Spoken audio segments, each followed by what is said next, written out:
안녕하세요. 저는 경기연구원에서 근무하고 있는 김한수라고 합니다.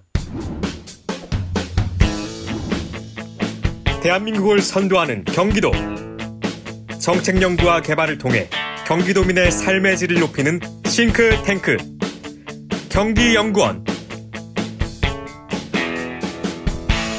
그 중심에 서 있는 경기연구원 기후환경정보센터 김한수 센터장을 만나봅니다.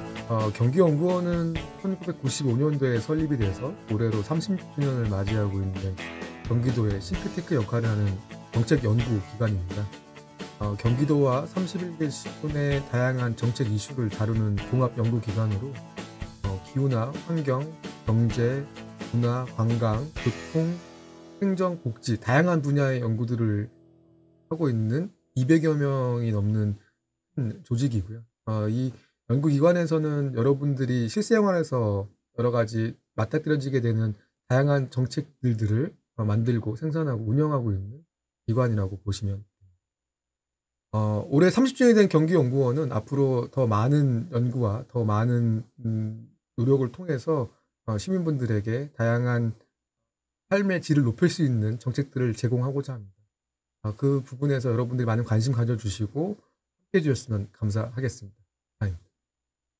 재밌는 거 위주로 말씀드리면 이제 그 경기도에서 가장 큰 문제 중에 하나가 교통 문제가 있거든요. 맞습니다. 네, 교통 출퇴근 시간이 굉장히 이제 복잡하고 서울로 들어왔다 나갔다는 사람들이 경기도에 많이 이제 살기 때문에 그래서 그런 교통 문제를 어떻게 해결할까 사람들이 얘기할 때 나오는 것들이 이제 도로를 넓힌다든지 아마 대중교통을 발달시키는 이런 것도 있지만 역발상 측면에서 출퇴근 시간을 조정하면 교통 문제를 해결할 수도 있겠다. 네, 그래서 유연 근무가 확장되면 교통 문제가 해결될 거야라는 측면에서 연구가 됐던 연구들도 있고 그래서 많은 사람들이 굉장히 다른 시각에서 바라봐주는 연구도 있었고요.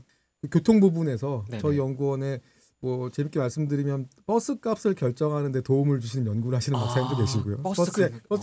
버스에 들어가는 비용이라든지 이것 때 지원해야 되는 부분들이 있으니까. 두 번째 그런 연구들을 하시는 박사님들이 함께 경기도에서 이제 2층 버스를 추진하실 때 많은 이제 연구적 성과로 뒷받침한 걸로 알고 있습니다. 덕분에 정말 편하게 출퇴근을 하고 있습니다. 많이 이용하시는군요. 네. 정말 처음 봤을 때 얼마나 신기했는지 몰라요. 반지하에 대한 폭염 피해 관련 보고서가 굉장히 큰 영향력을 끼치셨다고 들었어요. 이제 그 반지하 부분은 저희 이제 연구원의 그 도시 쪽 박사님이 이제 준비하셔가지고 이제 경기도의 반지하가 어디 많이 있는지 그리고 침수 피해가 났을 때 이제 어떤 부분에서 우리가 해야 될 일이 무엇인지 이런 것들에 대한 연구가 있어서 작년에 이제 침수 피해 났을 때 많은 분들이 이제 찾아보시고 해주셨고요. 제가 했던 연구 중에 아까 방금 말씀했던 폭염 같은 부분들은 사실은 이제 저희가 폭염이라고 하는 게 정의를 내려보면 그런 것들이 있습니다. 그 재난으로 과거에는 폭염을 보지 않았었거든요. 근데 이제 18년도에 폭염이 굉장히 심했고 그 이후에 이제 폭염을 재난으로 보는 거죠. 그러니까 재난으로 본다라고 하는 것은 이게 침수 이런 것들이 왔을 때 홍수 이런 거 났을 때 그런 거 재난처럼 폭염도 일종의 재난으로 보겠다라고 해서 재난법 들어가게 됐는데 그 이후에 이제 그 폭염이 33도 이상이 3일 이상 지속되면 폭염 이제 경보가 나는 거거든요. 근데 우리가 잘 생각해 보면 폭염 경보가 나면 폭염 피해가 나는 곳들이 정해져 있습니다. 그러니까 온열 질환자들이 발생하는 곳들이 이제 정해져 있는 거죠. 근데 그게 더 더운 곳이 있고 덜 더운 곳이 있거든요. 공간적으로 보게 되면 우리가 생각해 보면 아파트 단지가 이제 건물도 많으니까 굉장히 덥겠지라고 하지만 사실 저희가 이제 여러 가지 가지고 시뮬레이션을 해보고 그다음에 직접 측정도 해보고 해보면 아파트 단지는 그늘이 좀 많이 생기잖아요. 그렇죠. 높으니까. 그리고 녹지도 요즘에 아파트 녹지도 많은데. 근데 그 옆에 바로 붙어 있는 이제 다세대 연립주택 같은 경우는 굉장히 더 덥거든요. 그 온도 차가 시뮬레이션상에서는 한 6도에서 7도 이상 난다라고 하면 예를 들어 33도라고 하면 거기 39도 정도 되는 거거든요. 훨씬 더운 거잖아요. 근데 그런 지역들을 저희가 경기도 전체에서는 공간적으로 분석을 해서 어디가 더 더울 것이냐, 이제 폭염 피해가 어디서 많을 것이냐를 알고 이제 알 수도 있고요. 그다음에 비닐하우스 집중되어 있는 지역이 어디 있는지 저희도 이제 여러 가지 분석을 해서 알 수 있으니까 그런 정보를 가지고 그러면 그런 정보를 공무원들도 알아야 이제 대책을 세운다든지 아니면 간식 체계를 갖는다든지 이런 것들을 할 수 있죠. 그런 것들을 하기 위해서 여러 가지 정보들이 필요하고 이런 것들이 필요해라고 했던 게 이제 보고서가 작년에 만들어졌던 그 보고서가 있고요. 그 내용을 바탕으로 아까 처음에 말씀드렸던 이제 그 기후 플랫폼에 네네. 그 부분들을 경기도는 누구나들 확인할 수 있도록 지도 형태로 공간 정보 형태로 올라가게 됩니다. 네. 사실은 기후 변화에 의해서 만들어지는 여러 가지 어떤 이제 문제점들 같은 경우가 공간적인 특성을 갖게 됩니다. 그래서 보시면 폭염이 있을 때 훨씬 더 더운 지역들이 존재하게 되는 거고요. 비가 오게 되면 먼저 물이 잠기는 곳이 존재하게 되는 것이고, 그다음에 뭐 산사태가 났을 때도 먼저 좀 피해가 보는 것들이 있겠죠. 그런 것들을 저희가 이제 공간적으로 분석을 통해서 어디가 취약한 지역인가에 대한 것들에 대한 연구가 상당 부분 진행된 것들이 있어서 그걸 근거로 이제 여러 가지 정책들이 추진되고 있는 것이고요. 두 번째는 그보다 더 중요한 것은 취약 인구라는 것들이 존재합니다. 그러니까 네. 취약 지역이 있는 것처럼 취약 인구들도 존재하는데, 예를 들어서 경제적으로 약간 이제 좀 어려운 분들이 모여 사는 곳들이 있을 수 있는 것이고, 그다음에 노인분들이 많이 사는 곳도 있고 어린이가 많은 사는 곳들도 있고, 그래서 다양한 분야에서 인문사회학적이라든지 경제적이라든지 아니면 여러 가지 분야별로 취약 인구들이 어디에 계신지를 이제 우리가 분석하는 것들도 진행이 되거든요. 그런 것들을 네네. 가지고 많은 정책에 활용을 하고 있습니다. 지역에서 이사를 갔을 때 학교가 부족하거나 네네. 이러면 학부형들이나 그 덕에 사시는 이제 시민분들이 우리가 학교가 부족하니까 학교를 더 지어주세요 하고 굉장히 많은 어떤 집단 행동을 하시거나 그렇죠. 민원을 제기하시죠. 네네. 하지만 공원이 없다고, 우리 주변에 공원이 없어요라고 이제 하지는 않으시거든요. 네네. 근데 사실 우리가 잘 생각해 보면 법으로 정해놓은 게 있습니다. 그 도시가 들어설 때는 도시계획 시설이라고 그래가지고 몇 명이 들어오게 되면 학교가 얼마큼 생겨야 돼. 여기 몇 명이 이렇게 들어오게 되고 도시개발이 있으면 공원이 얼마큼 생겨야 돼라고 네네. 정해놨죠. 근데 그런 것들이 잘 지켜지지 않는 데들이 있는 거죠. 네. 그러면 이제 사람들 사는 입장에서 학교가 없다고 예를 들어 데모는 하지만 네. 공원이 없다고 데모는 하지 않으시거든요. 근데 하지만 우리는 공원 녹지 기본 계획이라든지 여러 가지 공원 관련된 도시 녹지 관련된 법률 사항에서 네네. 우리가 꼭 받아야 되는 공원 서비스라는 게 존재를 하거든요. 네네. 근데 그런 게 있는지 모르시는 거예요. 네. 아니, 우리 동네는 공원이 좀 부족한 동네구나. 내가 공원을 가려면 한 10분 이상 걸어가야 되는구나. 원래 법에서는 한 250m마다 어린이 공원 하나씩 있어야 되거든요. 근데 근데 즉 정책이라고 하는 것들이 네네. 내 삶에 얼마나 큰 영향을 주는지를 우리가 이해할 수가 있고, 그것들이 나에게 얼만큼 이제 어떤 정책으로 우리 시가 하고 있구나. 네, 그렇게 좀 이해를 하셔야 되는 부분들이 필요합니다. 그래서 그런 걸 알리려고 하는 여러 가지 보고서들을 저희 연구원에서는 많이 쓰고 있죠. 왜냐하면 그걸 아셔야 네네. 요구를 하고 세상이 좀 좋아지니까. 연구라기보다는 수원 청개구리 같은 어떤 양서파충류가 살 수 있는 서식지가 네. 얼만큼 줄어들고 있는지, 네네. 뭐 어떻게 하면 이것들을 보존할 수 있는지에 대한 연구들도 이제 많이 했는데, 이제 그런 연구들을 하다 보면 이제 우리가 어떤 생물 하나의 종에 딱 꽂히시는 경우들이 계세요. 네네. 이제 이게 특히 뭐 일반 시민 같은 경우는 이게 서식지란 단어가 네네. 와닿지는 않으시니까, 그러니까 어떤 생물 종이 살아야 된다.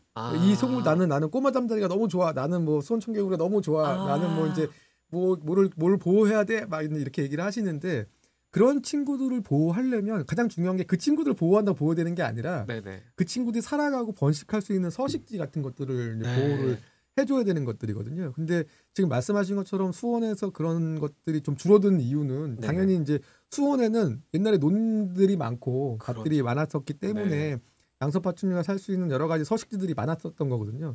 그러니까 논 같은 경우는 우리가 경작지로 이해할 수 있지만 사실은 잘 생각해 보면 논이라고 하는 것은 인류 역사상 우리나라에서 보면은 농경 사회와 함께 생긴 게 논인 거잖아요. 네네네. 그러면 이제 이게 경작지가 아니라 동물이나 어떤 그 생물 입장에서는 하나의 그 지구에 있는 생태계의 일종으로 일종인 거죠. 그러니까 사람이 만들어낸 어떤 이제 경작지 느낌이긴 하지만 한 수천 년간 지내온 거니까 거기에서의 이제 생물 서식지로 이해가 돼야 되는 부분들이 있습니다. 그러니까 그게 논생물이라고 저는 부르는데, 논생물들이 논은 습지죠. 네네. 우리가 흔히 얘기하는 경작지로 이해될 수 있지만 이제 생태계 입장에서 보면 습지로 이해돼야 되는 것들이거든요. 근데 수원에는 논들이 정말 많았고 그 논을 이용하는 수원 청개구리들도 많이 있었던 거죠. 그래서 이제 그 논 경지들이 대부분 지금 아파트들이 다 들어오고 개발 사업을 통해서 많이 줄어들었기 때문에 당연히 좀 줄어드는 부분들이 있는데,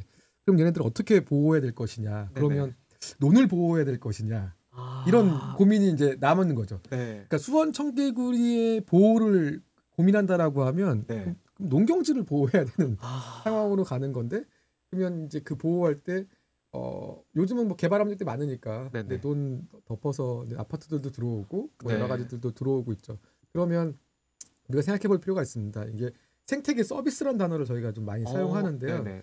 생태계 서비스라고 한 단어는 이제 뭐 우리나라에만 쓰는 게 아니라 이제 뭐 이렇게 글로벌하게 쓰는 이제 네네. 용어인데 내가 살고 있는 지역 주변에 여러 가지 어떤 생태계 환경들이 내게 얼마나 많은 베네핏, 그러니까 이득을 주느냐를 네. 원 단위, 아, 그러니까 가격으로 계산하는 것들이 있습니다. 네. 그래서 이 가격으로 계산할 때 이제 얘는 뭐 얼마야, 얘는 얼마야라고 얘기를 하게 되죠.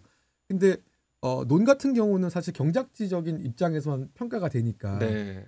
가격이 좀 낮을 수 있는데 네네. 사실 생물 서식지 입장, 특히 멸종 위기종에 가까운 수원 청개구리가 산다라고 하는 거 입장에 봤을 때는 그걸 돈으로 환산할 때 굉장히 높은 가격이 돼야 되거든요. 네네. 그러면 이제 많이 얘기가 돌아서 오긴 했지만 수원 네. 청개구리를 보호하기 위해서 정책적으로 정책 이반자와 결정자들, 그러니까는 도의회와 네. 도에 계신 뭐 도지사님 부착해서 행정가들이 이것들이 얼만큼 중요한, 그러니까 시에 있는 시의원과 시장님과를 비롯한 행정가들이 이것이 얼만큼 중요한가를 잘 설명해 줘야 되는데 네네. 설명해 줄 때 필요한 건 비교 단위인 거잖아요. 아. 원 단위 비교가 필요한 겁니다. 네. 네. 그래서 생태계 서비스라는 관점에서 수원 청개구리가 살고 있는 서식지가 얼마야라고 우리가 정할 수 있는 거고요. 아. 개발 사업에 들어오게 되면 또 이게 얼마야라고 할 수 있고 서로 비교가 하게 됐을 때 그 비교 역량을 통해서 네네. 이제 정책을 이제 여러 가지 사업들을 할 수 있겠죠. 그래서 정책 연구 기관에서는 그런 것들까지도 원 단위 환산해서 이제 서로 비교할 수 있도록 여러 가지 이제 가치 평가 기준도 만들고 결과물들도 만들고 있습니다. 아. 그 연구 보고서가 굉장히 딱딱한 편이고 네. 특히 정책 쪽이면 일반 시민들이 읽기도 어려운 부분인데 그렇죠. 사실은 정책이라고 하는 게 일반 시민분들의 생활에 굉장히 영향을 많이 주는 거거든요. 맞습니다. 생각해 보면 우리가 밖에 나가서 돌아다니는 모든 것들, 만나는 모든 것들이 이제 국가가 만들거나 지방 정부가 만든 정책으로부터 이제 생긴 여러 가지 것들이 있는 거잖아요. 네네. 근데 그것들을 손쉽게 이제 알기 쉽게 이해했으면 좋겠다는 취지가 오래전부터 니즈가 있어 왔고 저희가 한 4, 5년 전부터 그런 부분에 대해 굉장히 많이 신경을 써왔었어요. 그래서 뭐 유튜브 채널도 만들고 네. 그다음에 뭐 카카오톡도 하고 뭐 카카오 채널도 있고 SNS도 많이 하고 블로그도 하면서 이제 시민분들에게 정책을 알리는 이제 그런 것들 많이 준비를 하는데 그런 성과들이 이제 재작년부터 나오기 시작해서요. 저희가 뭐 이제 상도 많이 받고 경기원권 SNS 관련된 상도 국가적인 상들도 많이 받고 네네. 여러 가지 상들도 성과가 나오고 있습니다. 특히 이제 보고서가 나오게 되면 네. 이제 보고서에 중에서 이건 시민들이 꼭 알아야겠다라고 하는 것들은 그 보고서를 집필한 박사님 직접 유튜브에 출연하셔서 보고서의 내용들을 굉장히 쉽게 네. 지금 저희가 보이는 아이도 찍는 것처럼 네네네. 이제 MC 분들과 함께 얘기해서 정리해서 말씀해 주시는 이제 것도 많이 올라가 있어서요. 네. 네, 그것도 뭐 조회수가 꽤 많이 나오는 걸로 아. 알고 있고 뭐 인포그래픽도 만들어서 내보내고 있고 그러고 있습니다. 이제 끝으로 드리고 싶은 얘기는 이제 우리 시민분들에게 좀 조금 더 정책에 관심이 있으셔야 된다는 얘기를 좀 강조드리면서 네네. 인사드리고 싶습니다. 그렇습니다. 네. 앞으로도 좋은 연구와 정책 기대하겠습니다.